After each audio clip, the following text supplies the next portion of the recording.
দক্ষিণ কামৰূপ জিলা জমিয়তুল উলামাৰ সকলো যে ওলামা আছে প্ৰায় 100ৰো অধিক ওলামা আমি আজি উপস্থিত হৈছোঁ শ্বহীদ মহিদুল ইছলাম ডাঙৰীয়াৰ ঘৰত। তেওঁ যি আমাৰ 18 তাৰিখ যিটো আমাৰ কংগ্ৰেছ দলৰ হেৰি আছিল আন্দোলন আছিল, যিখন কন্দুৱা গেছৰ যেনেকুৱা দিব লাগিছিল অসম চৰকাৰৰ পুলিচ যেনেকুৱা প্ৰয়োগ কৰিব লাগিছিল সেনেকৈ প্ৰয়োগ কৰা নাই। আমাৰ দৃষ্টিত তেওঁক হত্যা কৰা হৈছে। এইটো আমাৰ দক্ষিণ কামৰূপ জিলা জমিয়তুল উলামাৰ পৰা এইটো আমি দাবী জনাওঁ, তেওঁক ন্যায় দিব লাগে।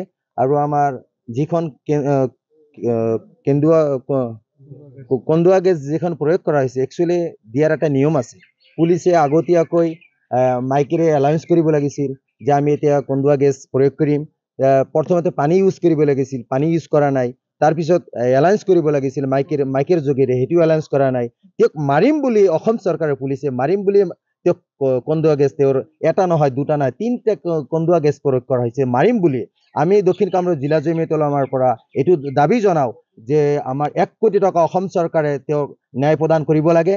আৰু আমি দক্ষিণ কামৰূপ জিলা জমিয়তুল উলামাৰ এইটোও কওঁ যে সৰু সৰু দুটা বাচ্চা আছে, তেওঁৰ শিক্ষা দীক্ষাৰ কাৰণে সকলো তেওঁৰ ব্যৱস্থা কৰি দিব লাগে অসম চৰকাৰে। আৰু মাননীয় শ্বহীদ মহিদুল ইছলাম ডাঙৰীয়াক আমি দক্ষিণ কামৰূপ জিলা জমিয়তুল উলামাৰ পৰা একত্ৰিত হৈ তেওঁৰ কাৰণে দোৱাও কৰিছোঁ, তেওঁ জান্নাতুল ফিৰদৌছ নসিব কৰক।